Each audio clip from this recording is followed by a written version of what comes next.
radio BBC gahuzamiryango ivugira i Londres kuri metero 19-25-31 na 41 no ku mirongo ya FM mu karere k'ibiyaga bigari no kuri internet kuri bbcgahuza.com.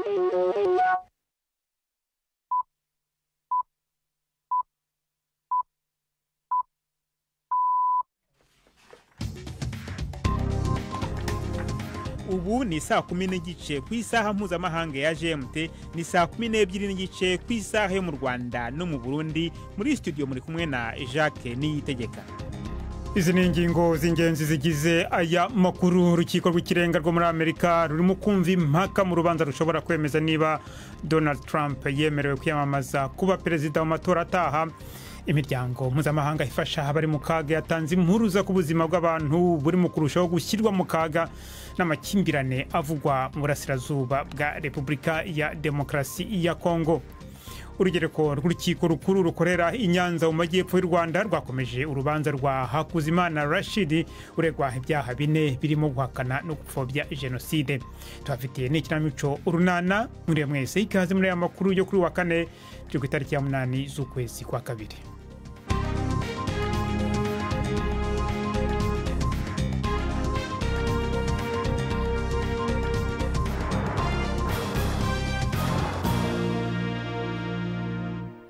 Hano makuru ku buryo burambuye reka tuyahere muri Brazil, aho igipolisi kirimo gukora iperereza ku bakorana bya hafi n'ahoze ayobora icyo gihugu Jair Bolsonaro bakekwaho kuba baragize uruhare mu kugerageza kumusubiza ku butegetsi yavuyeho hamaze gutsindwa amatora muri 2022.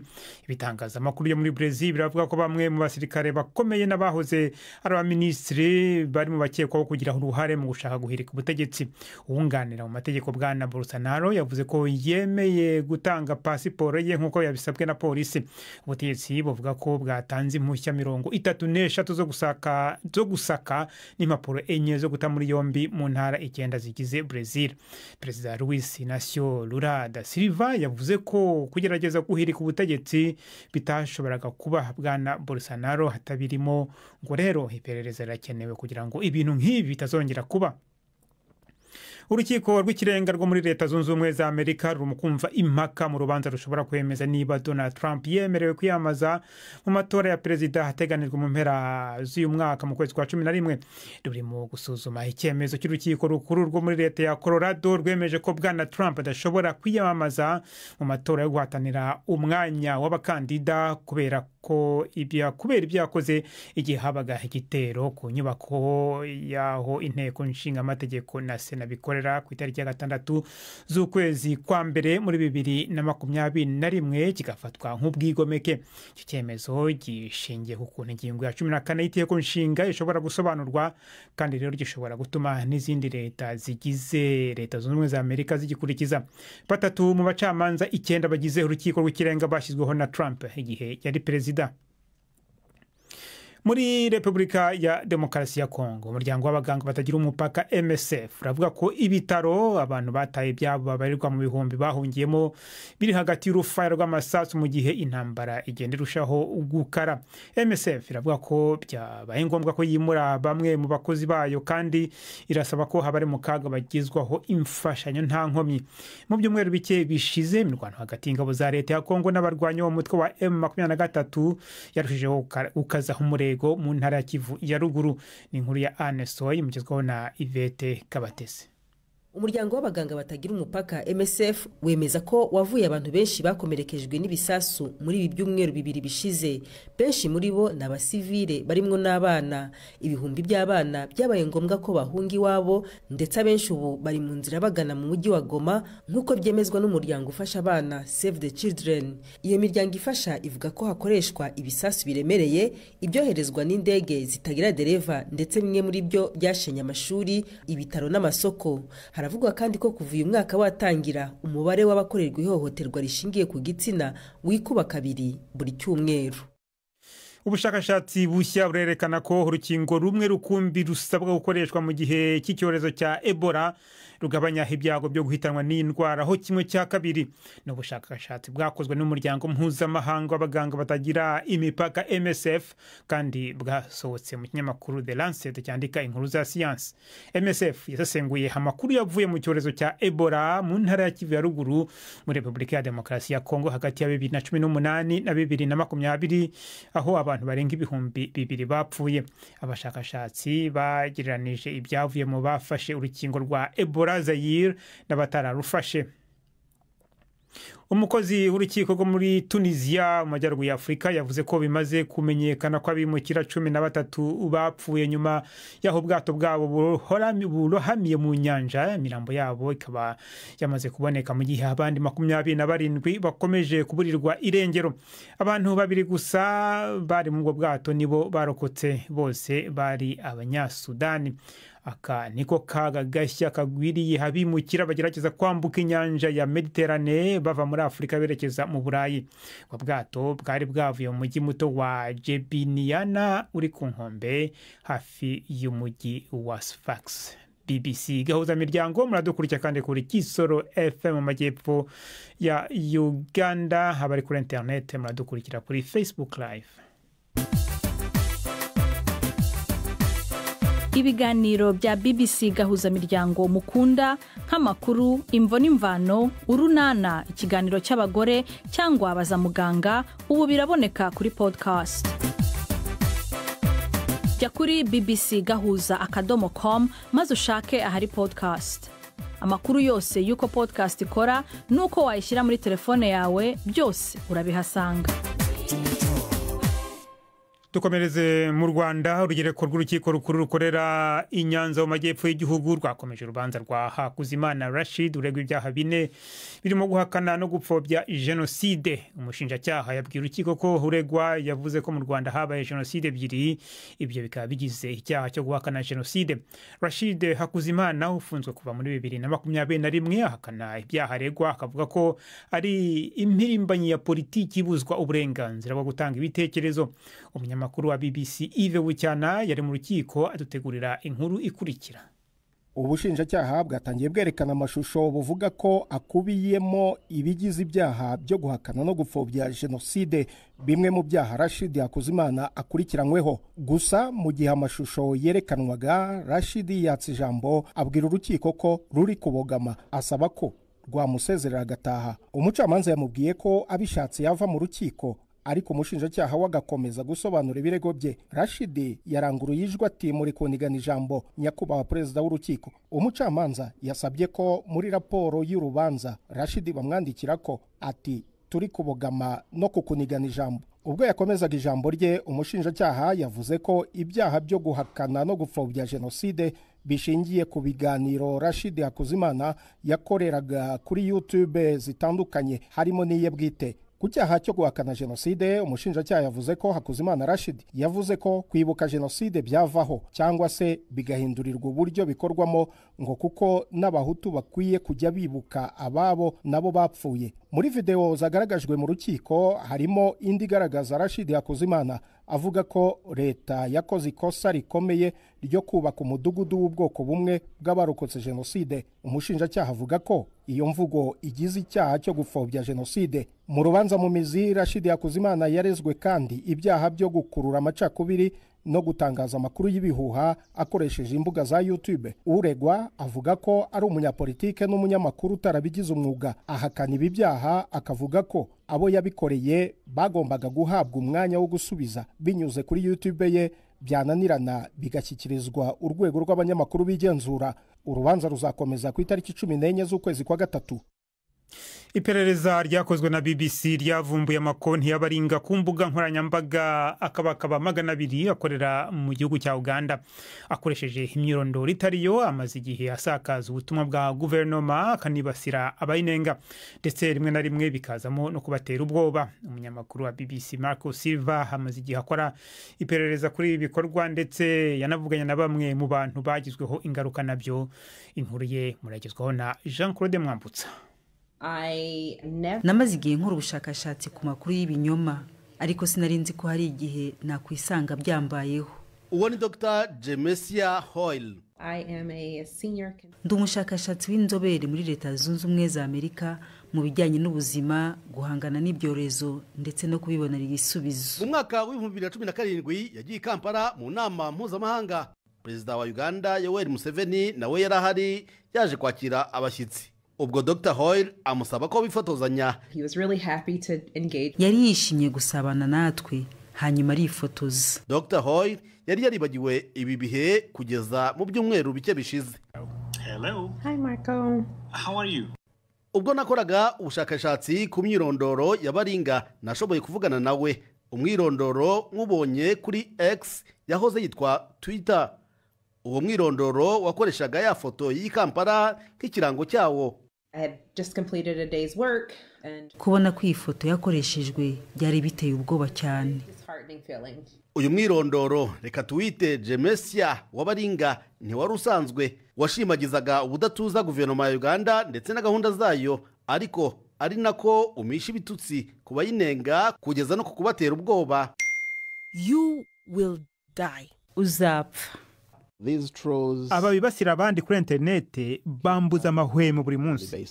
Uwo ni Hillary Innocent Taylor Seguya, ni impirimbanyi y'ibidukikije y'umunya-Uganda uwo muri leta zunze ubumwe za Amerika. Ku rubuga rwa X azwiho kunenga umukuru w'igihugu cya Uganda, ariko nanone akabazwi kubera ukuntu yarwanyije umushinga wa za miliyari nyinshi z'amadolari umuhora wa peteroli itayunguruye ugomba guhuza amariba ya peteroli ya Uganda n'icyambu cyo mu mujyi wa Tanzania watanga. Ukutaripfana kwe kwamukururiye abamwibasira nk'uyitirira kuba Jemesia. Hari ubwo banyita umwanzi w'amajyambere muri Uganda no muri Afurika, ubundi bakanyita igikoresho cya Amerika.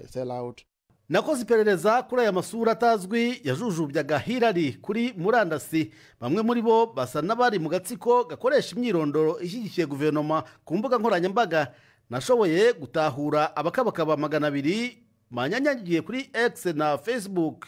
Ni imyirondoro mihimbano irangwa n'amafoto yibwe y'abahanzi n'abavuga rikijyana, myinshi muri yo yarafunguriye umunsi umwe. Akenshi bavuga ku ngingo zimwe kandi bagakoresha imvugo zisa, bagatandukanywa gusa n'igihe cy'iminota runaka. Meta yahanaguye imyirondoro myinshi mu yo natahuye. Iki kigo ngo gikeka ko aba bantu bafite aho bahuriye n'ikigo cya Uganda gishinzwe guha abaturage ijambo GCIC, baba ari bo ba nyiri imyirondoro. Sinashoboye kugenzura ibimenyetso Meta ivuga ko ifite kuko itemera kugira uwo ibyereka. Gusa mu itangazo GCIC yahakanye ibi bivugwa. Nta myirondoro y'abantu ba guverinoma ikorera kuri Facebook. Gusa si ubwa mbere urwego rwa guverinoma rushinzwe gukoresha uburyo Meta yita ibikorwa biyobya abantu. Mu mwaka wa 2021 Facebook yahanaguye imyirondoro amagana ivuga ko rimwe na rimwe yabaga ifitanye isano na GCIC. Ku ruhande rwayo X ntiyigeze igira icyo isubiza, nta nubwo yagize icyo ikora ku myirondoro yatahuwe na BBC. Ibajijwe niba hari umwirondoro yemera mwivugwa, GCIC yagize iti: Kwemera imyirondoro y'abakozi bacu mu byo bashinzwe harimo gukwirakwiza amakuru y'ukuri ku birebana na gahunda za guverinoma.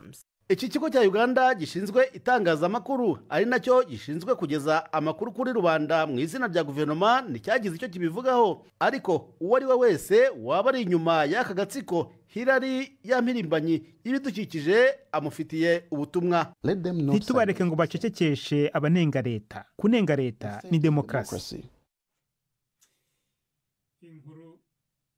Inkuru ya Marco Silva. Reka tunyarukire mu Burusiya aho umunyapolitiki udashyigikiye intambara urimo kugerageza guhangana na Perezida Putin mu matora ya perezida yabwiye BBC ko nta mahirwe menshi afite yo gushyirwa ku rutonde rw'abaziyamamaza mu kwezi kwa gatatu. Kandidatire ya Boris Nadezhdin yanzwe n'abayobozi bashinzwe amatora banzuye ko atabashije kubona imikono y'abamushyigikiye yemewe ihagije. Bwana Nadezhdin yabwiye BBC ko agifite icyizere ko ubujurire ateganya kujyana mu rukiko rw'ikirenga ushobora gutuma icyo cyemezo kigirwa imfabusa. Benshi mu bakurikirana hafi bavuga ko nta mahirwe afite. Bwana Putin we amaze imyaka igera hafi kuri 25 ayoboye Uburusiya nka perezida cyangwa se ministre w'intebe. BBC gahuzamiryango ubu noneho ni umwanya w'ikinamico Urunana.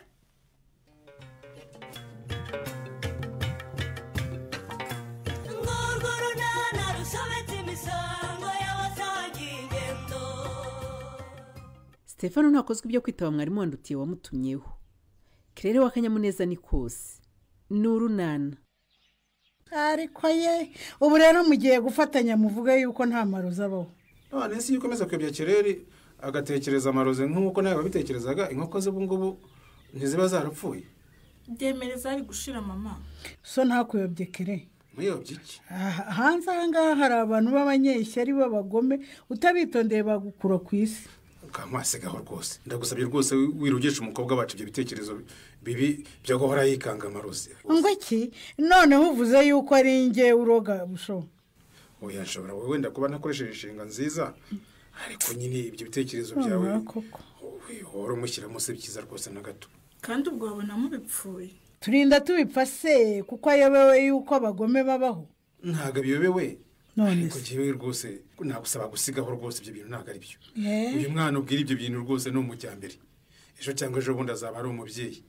Uragira ngo ajye arwaza umwana aho kumwihutishiriza kwa muganga ajye kurogoza. Si umwana wenyine rega papa, nanjye ubwanjye narwara cyangwa nkanarwaza itungo nk'uko aho gushaka umuganga wabyigiye ugasanga ndarindagiye. Niko busho. Ubu wakwirenga ukarahira ukavuga ko abarozi batabaho. Umva ubwire rero ndumva ikiganiro cy'uburozi n'abarozi rwose twakivamo. Urumva icyamubwa nuko veterineri yaje akavura inkoko za Kirere zikaba zarakize. Akatwereka ikibazo kiri tukaba turimo tugikemura. Ubu mbese zikaba zimeze neza. Ibyo rero wowe witwaza by'amarozi bivemo rwose. Nanjye ndumva papa ari mukuri pe. Gusa nzahora nibuka ukuntu narize nk'uruhinja inkoko zanjye zirashize. Mwana wanjye nawe rwose waransetsaga ngaho amarira hari icyo ari kugufasha rwose muri kiriya kibazo. Ese kutajya kwiga ukaba uhagaze mu muryango nduti urahakora iki? Negereje papa. Wiki? Ese umutegereje ngo gufashe iki? Ngamo igisubizo nshyira mwarimu. Ahore. Niko Stefano. Niki nyiramari? Nduti ngo ko gutegereje mwavuganye iki? Mvugana iki se nawe? Kwicyantindije ruko nabuze inyundo yanjye ubusimba nagiye kare. Niko sha uranshakira iki? Igisubizo nshyira mwarimu.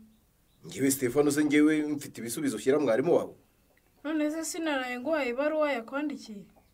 Uyimpa ngewe? Ariko rero nanjye ndibuka ko nigeze kubona nduti yaguhereza urupapuro. Nuko ntabyitayeho ngo menye ibirurimo. Icyo nibuka nuko ubavuze ngo urarusoma mu gitondo. Kugeza atarugwaye agategereza kuri ubu. Yanyandikiye ibikisha? Ariko ubwo urabaza nduti ibyo mwarimu yakwandikiye se urumva bizi Stefa? Kandi rwose yararuguhaye ndeba uretse ko akayoga kari kakugeze mu bwonko. Apo. Se. Iki gikaratasi warampaye sha? Yego. Bakwandikiye ngo ikize kutatubwira? Ngo nitabe ku ishuri nganire n'umwarimu we ibirebana n'imyigire ye. Ubwo nyine ugomba kujyayo. Indi ujyayo? Wowe. Ngewe njya ku ishuri se ndi umunyeshuri, ndi umwarimu, ndi deregiteri, sindi n'umuzamu ku mashuri yabo. Ariko hafite abana. Kandi umwarimu w'umwana ntiyakwandikira nta kibazo gihari. Niko wacyana we. Urabona ngiye nshobora kongera kuza mu mashuri yanyu? Narahaje nishimye nzi konje kugutwaza akayabo wahembwe mu marushanwa nkavana ikimwaro. Urumva utarenganya ndutiye koko Stefa? Pereza urupapuro aho ngaho. Gira vuba se. Niba kandi nta ruri hafi ruce mu ikaye yawe. None se ndaca. Ruce nyine zana nkwe. Ariko uyu mugabo wa muzima koko? Ubwo ucira urupapuro mu ikaye y'umwana? Urugero muhaye se ubwo nuruye? Winsakuriza nyiramari. Ariko narumye. Ndereze karama aho ngaho nduti. Ugiye kwandikira ndese? Umwarimu wihaye kunyandikira. Ngiye kumwandikira mwereke ko nanjye nize. Mubwire ko nta mwanya mfite yo guta. Ngo iki? Mwakoze kunyandikira. Ariko ubwo urakomeje? Ngewe Stefano warwaje kare nta mwanya mfite kuza guta ku kigo cy'amashuri cyanyu. Nizere ko ibyo bivugisha atari byo uri kwandika Stefa. Mbuza noneho. Yewe. Koko se nibyo wanditse runguru kurebe nduti? Kwibyo avuga ari byo wanditse. Wibeshye runyegere ndukuri bwene. Kwiki? Ariko se wabaye ute Stefa? Ariko sigaho. Wowe koko urumva ayo magambo wandika harimo ikinyabupfura? iby'inkoko muye mubiretse tubanze tugaruka kuri gahunda yacu yo kwizigama. Ariko ibyo nabyo biratureba kuko natwe turashaka korora. Ahaha. Niyo mpamvu babwiye kugira ngo muzatangire mufite amakuru hato mutazahura n'ibibazo nahuye nabyo. Muzi ko napfushije inkoko ebyiri nziza zanateraga. Shaporekere. Sorry pe. Merci Jovi. Hanyuma rero ibirebana n'itsinda hari abantu batanga amafaranga neza uko twabyumvikanye. Ariko hari n'abatatanga. Wa musore wazanye mu itsinda witwa Munyaneza niyubahiriza gahunda twihaye yo gutanga. Uko bimeze? Ubwo se si ukumuhitura akishyura kandi agahera ku birarane. Inshingano za kontabule wacu rero nyine arazumva. Ariko hagati aho uwashaka gutangira korora muri mwe yayabona da nimumaze kuyagira yagura inkoko. Ariko njye nuko numva ntahera ku nkoko. Ega aborozi bazo muri benshi. Njye numva nagura nk'intama cyangwa ihene. Warankopeye Mimi. Ndashaka korora intama. Hari umuntu wambwiye ngo zirororoka vuba. Byose njye narimbiye. Nimbi muzoroye se hari ikibazo. Icyangombwa no kurora amatungo magufi akabafasha kwikenera no kubona ibikomoka ku matungo mukenera mu muryango wanyu. Ubundi. Ariko Jovi, undi kuza ubwenge bwinshi kuko waje ku ishuri kwiga gukora. Naje kubwongera hanyuma se we kuvuga ari ugutaruka kandi ubuzima butarangirira mu matungo n'amafaranga ko n'urukundo ruba rukenewe bite bya Severance. Ubwo si byo urumva atari ukuvanga amadosiye ubwo urashaka kuvanga amasaka n'amasakararo. Ubwo rero tugira ngo ntago mukundana mwanyibwerere de mureke ibyo ngibyo. Byo gukundana na Severance bitandukanye n'intego z'itsinda ryacu. Ko nawe cyakoze yenda gushyigikiye kere. Intego z'itsinda ryacu no kwizigamira ngo dushobore kwigurira amatungo magufi twiteze imbere tubikoreye. By'urukundo ntibirimo. Nyamara n'urukundo ruba rukenewe narwo ni ngombwa. Turabizi ko ari ngombwa ariko ikintu n'igihe cyacyo. Ubu twahuye ngo tuganire ibirebana no kwizigama tukabona uko tworora amatungo magufi twiteza imbere. Ibyo gukundana cyane rwose. Niba utekereza ko ngewe nzaza ku ishuri kugufasha kwigisha ubyibagirwe cyakora nakosa uzampamagare mukubite. Simbasaba kuza ku ishuri kumfasha kwigisha Stefa. None icyo mbasaba ni iki? Ni ugufasha umwana ageze hano mu rugo. Twamuha umukoro wo mu rugo mukabimufashamo mukamuha n'umwanya wo gusubira mu byo yize. Ubundi se yageze ahangaha hari umwohereza mu murima? Ibyo mumukoresha bituma atabona uwo mwanya nimwe mubizi. Ikindi mwamubaza ibyo yize mukanareba mu makaye niba koko yageze ku ishuri akiga. Uranyumvira ra? Ese uravugana nande Stefa? Gwino hano. Mbese niwe Budensiya? Uraho neza? Muraho Nyiramari. Kuki undi yadusuye ntimumuha agatebe ngo yicare koko? Yewe sinicara n'ubundi ndagiye Nyiramari. Nta mahoro se ko mwaje hamwe? Abarimu usugira ngo bajye bava ku izima Nyiramari. Namwandikiye mubwira ko ntafite umwanya none rero ansanze hano ra. Icyangenzaga ni ukubasaba gufasha abana banyu Nyiramari. Cyane cyane nzanywe na Ndutiye nigisha. Ariko na Ngenzi mfite amakuru ye ko ari mu bana bafite intege nke mu masomo mu ishuri yigamo. Ibyo ntege nke muvuga ariko mwabashyize hariya ngo baterane ibipfunsi musanga abanjye ari bo badashoboye kurwana. Ni intege nke mu masomo Stefa kandi rwose ibyo bahora babitubwira. Wabimenye Nyiramari ni intege nke mu myigire.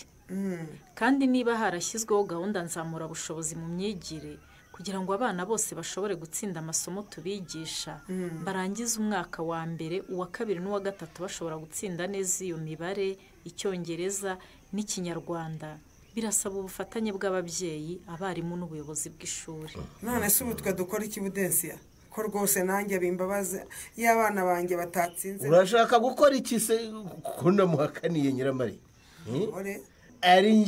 Ari Nyiramariza nta n'umwe muzabona ku mashuri Budensiya. Ngaho mbwira rero. Nkubwira iki? Waramubwiye ibyo gusaba no gukwa. Ariko mama nawe rwose. Kandi narabikubwira ngo ndakinanye. Ndashaka ko asabaga ko amaze mugasezerana bikava mu nzira. Akaba ari giye ugenda nkabwira umusore ngo uzazi wacu nsaba nama. Nese niba mukundana mutegereje iki kindi? kwiroha mu moshya. wabona nyine Chris ategereje igihe nyacyo mama. Igihe nyacyo nyabaki kuko umva sinshaka gukomeza gutinza uriya musore nye. Ni ukuri duhura ntekereza ko tuza kubiganiraho ariko nkagira isoni mama. Tekereza ariko kubimubwira ngasanga n'icyo gitekerezo nta n'icyo afite. Niba nta gitekerezo afite se ubwo urumva gutesha umwanya w'iki? Wivuga ngo Chris arantesha igihe mama, kuko nawe ubwawe hari ibimenyetso bikwereka ko ankunda. Niba gukunda se akubitse mwiki ngo azakugurishe? Niba adashaka kugusaba ngo agukwe umubere umugore ubwo akubitse mwiki? Ariko siko numva birakariyemo mama. Tuza wenda nzagira ngo mbonaho mpera mbimubwira. Umva niba ufite isoni rero nk'uburenganzira ngenza bikuvugire. Nzi neza ko ntazabura nk'umuhera tugatangira icyo kiganiro kandi bikarangira ndikocoye. Nyine wowe mama? Ngewe cyane. Oya mama ibyo ntabwo ari byo rwose. Bindekire nzashaka ko mbimubwira bimwibwirire. Reka kandi reka nkubwire wa mukobwa we n'akazi kawe. Komeza utinde mu makorosi. Ubwo uzi ko hari imvura igutunguranye maze igasiga haje ubunyerere. Ushatse kuvuga iki se mama? Ibyo uvuze bisobanuye iki ko ntabyumva? Nkuko nabibabwiye hashyizweho gahunda nzamura bushobozi mu myigire kugira ngo abana bafite intege nke mu myigire yabo bafashwe be gusigara inyuma. Nabyumvise rwose ko iyo gahunda nzamura bushobozi muyikoresha. Kugira ngo igere ku ntego zayo rero ni ukwitaharirwa mwarimu wenyine. Yego. Kuko nimba umwana umukoro wo mu rugo akawugarura uko nawumuhaye umubyeyi ntazaba yakoze inshingano ze. Birumvikana ni ukuri Budensiya. Ababyeyi mubona abana bageze mu rugo mukabaha imirimo myinshi, ntimubasigire n'akanya na gato ko gusubira mu masomo yabo. Ibyo ndabyemera rwose. Rero aha dufite amatungo kandi nimugoroba nibwo bayahirira bakanavoma kuko nawe urabibona uko meze sinajya kumugeza. Uko biri kose ni ukubagenera umwanya wo gusubira mu masomo Nyiramari. Wowe uremera ko bakoresha imirimo yo mu rugo. Hari n'abandi babajyana mu mirimo ibyara inyungu bityo ntibabone umwanya wo gusubira mu masomo kandi iyo batawubonye baradindira mu myigire yabo. Ni ukuri ndaza kugerageza Bude. Biteye isoni kubona abana banjye aribo bahorana amanota make. Si ukubaha umwanya gusa kandi bisaba no gukurikirana ko wa mwanya mwabahaye bawukoresha basubira muri ayo masomo. Ndabyumva ko umuntu abatereranye barangara. Kandi rega ntibikubuza gukora imirimo yawe Nyiramari. Ukababaza ibyo bize niba hari umukoro ukabasaba kuwukora. Ko hari ibyo biga ntashobora ubwo nabigenza nte Budensiya? Niyo mpamvu ushaka nimero yawe ya telefone. Nanjye nkaguha iyanjye Nyiramari. Niyo umwarimu wangenzi ndayiguha. Uyime rwose. Wemerewe kumpamagara ukambaza ibyo ubona bitagenda neza mu myigire yandutiye. Nanjye kandi nzajya nguhamagara. Warakoze kwiga ubwarimu Budensiya. Mbona ari akazi ukora ukunze. Nta cyanezeza nko kubona ababyeyi bose banyemerera gufasha abana babo mu myigire Nyiramari. Urakoze rwose kunyemera ubufatanye mu myigire yandutiye. Ndabizi rwose ko umwana utsinda neza ari ishema ry'umubyeyi. Njya mbibona iyo nonsi yatatahanye indangamanota z'abana be agenda zitwaye mu kirere twiza bacu twazihishe. Niko bimeze Nyiramari. Mana we. Nta mubyeyi udashaka iryo shema ry'uko abana be batsinda neza. Nyiramari agiye gukora iki ngo nawe aze gukanira ishema? Naho mu kiganiro Urunana cy'ubutaha. Ikinamico Urunana mwitegurirwa n'umuryango Urunana Development Communication mukayikurikira kuri radio BBC kuwa 2 no kuwa 4 saa 12:45 z'umugoroba.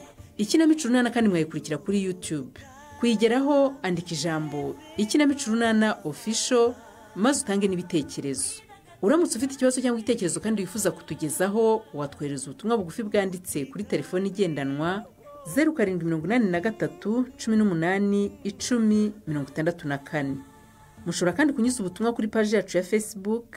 Kuyigeraho no kwandika ijambo Urunana. Tubibutse ko tubagezaho ikiganiro gikuyemo ibice by'Urunana twumvise mu cyumweru. Icyo kiganiro tukibagezaho ku cyumweru saa 9:30 za mu gitondo na saa 11 z'umugoroba kuri BBC. Dusubikiye ikiganiro Urunana cy'uyu munsi naho butaha.